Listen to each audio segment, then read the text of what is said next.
Hi, my name is Amber. Welcome back to my channel, Books and Beaches. So, in true Books and Beaches fashion, if I am sitting at my desk, more than likely I am either doing a tag video or giving you an update.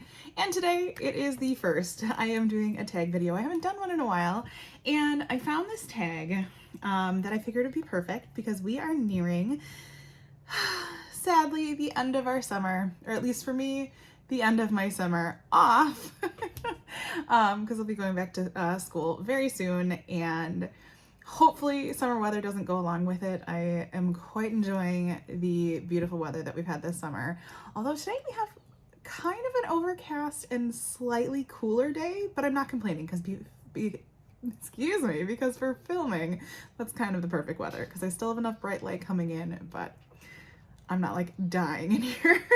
So I found this tag. It was done by the channel Bookables. I love watching Heather. She is so much fun to watch. And it looks like she did this tag last summer. So she called it the Summer Loving Book Tag. So figured it was kind of perfect. And then as I read the questions, this is like right up my alley. So you may be surprised at some of the answers to my questions. Sorry, as I flip my book stack over here. Because my, opinion or interpretation of some of these questions might be a little bit different than somebody else's, but that is okay. And that is what makes it unique and fun. So let's go ahead and jump in. I've got my computer here. I've got the questions, got everything ready to go. So the very first question is sand in your toes. My favorite feelings. A book that's perfect to read on the beach. So most people probably laugh because what some people consider a beach read, I might differ. I actually did a whole video about beach reads. I'll try to remember to link that below. So my pick for this question is The Perfect Marriage by Geneva Rose. I read this while I was on vacation in Florida this year, and although I think I did most of my reading at the pool, I'm pretty sure I had this one at the beach at some point. So I had to pick this one. Super devourable, really fast, quick read, and one that just left me going, what? And I'm pretty sure I was suggested to read this one by both a coworker and my cousin Amanda. So that would be my pick for a beach read. Number 2, Summer Thunderstorm, a book that truly spooked you. So I've had a couple books that truly have spooked me. Couple of Simone St. James books did, but currently those are out on loan. So I picked a book that, whether or not I would call it spooked is one thing, but one that just left me utterly perplexed because it was so crazy. It spooked me in the fact that I was like, wow, that's scary that's real. And that would be Pretty Girls by Karen Slaughter. Oddly enough, I also read this book at the beach last year. So yeah, my taste in beach read books is slightly different, but this one just left me I actually just saw this book in a group that I'm in the other day, and she was like, how do you all enjoy this book so much? This book is disgusting. So yeah, that tells me anything about my taste levels. So pick that one for that. Number 3, Heating Up, a book that was seriously steamy. I don't have a book to suggest. I don't tend to read a lot of super steamy books, and I think if they're usually steamy, I roll my eyes at them. So, but my book club did decide to do Steamy September as we have a theme for every month, and so I forget what we're reading. I don't remember. I'd have to look at my Kindle. I don't have that with me right now. I think it's a Penelope Douglas book, so that might be a better answer when I read that in September. But right now I just don't have an answer for you because steamy's not my jam. All right. Number 4, Rained Out, a book that you were anticipating but was let down immensely.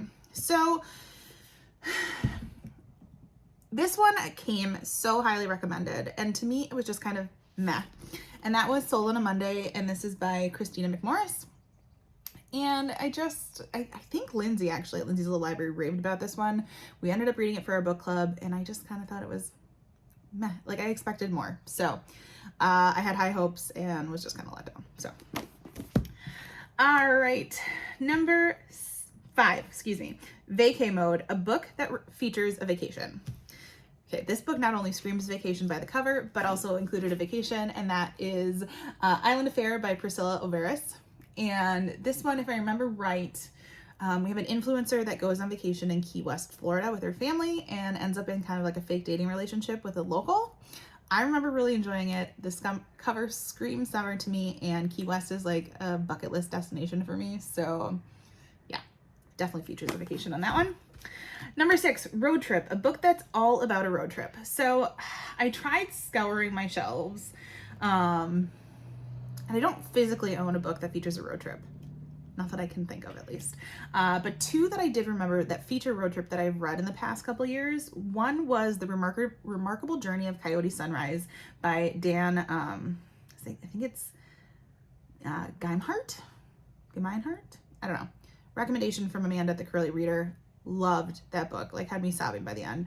A young girl and her dad like drive around living in a school bus. So that was the first one I thought of. And then another one I thought of, and I'm pretty sure this was an arc that I read last year, was Places We've Never Been by Casey West. And I think they traveled, it was like a summer trip in an RV out west. So those were the 2 books that I could think of that I've read that feature road trips. So, and I remember enjoying both of them a lot. So, all right. Number 7, Amusement Park, a book that felt like a roller coaster. I think both the books by this author that I have read felt like a roller coaster. So I picked Falling by TJ Newman, and the same thing could go for Drowning by TJ Newman. Both of those books take you through a roller coaster of events. This one is basically like a plane hijacking, I think, if I'm remembering right. Yes, pilot's family was kidnapped. And in Drowning, kind of the same thing, plane goes down in the water. So definitely a roller coaster of emotions and things going on. Great books. So number 8, Ice Cream, a book that was deliciously sweet. I'm taking this as like, this is like my version, like the summer version of a hug in a book. And this will probably be no surprise. Can you guess? Can you guess what it's gonna be? My favorite hug in a book is The House in the Cerulean Sea, especially the audiobook. And I just was hearing someone the other day, I can't remember who it was, that said they didn't like the audiobook because they didn't like the children's voices. And I was like, that's what made me love this book. So it's just proof, like, to each their own in like reading choices, but this one would be something sweet that I would choose. And then number 9. Don't want to skip that one. Sunrises and Sunsets, a book that has a sunrise or a sunset on the cover or similar covers, or similar colors, excuse me. I just used this one in another video I filmed today. It is a major filming day for me. I need to get myself in gear for August here. But that is She Started It by Cyan Gilbert, or is it Cyan Gilbert? This book is a Books and Beaches amber cover, if I've ever seen one. Sunset, palm trees, beautiful. I'm assuming this is sunset. So, book with sunset on the cover. And number 10, it says, Long Days, the longest book you've read this year. Now I had to go to my Goodreads, which I just discovered in another video that I filmed today, that you could sort Goodreads by pages read. Learn something new every day. And so I had to go in here and look, and oddly enough, the longest book that I've read this year is one of my least favorite books that I've read this year. This is another one that we read for book club, and that was Things We Never Got Over by Lucy Score. I guess this book would have worked for like Steamy too, because I guess it was steamy, but it was steamy in the fact that it like made me laugh, because I just can't picture people talking to each other like that. But other people in my book club loved this book, so it is what it is. But that book was my longest book, and it came in at 552 pages.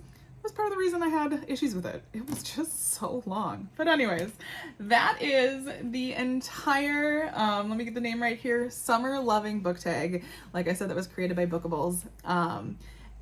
What would be the answer to some of these questions that you would give? Let me know in the comments below. I guess I never say like who I think should do this video. That's the whole point of book tags, but if you're interested, tag, you're it. As always, if you like this video, feel free to like and subscribe, and I will see you next time.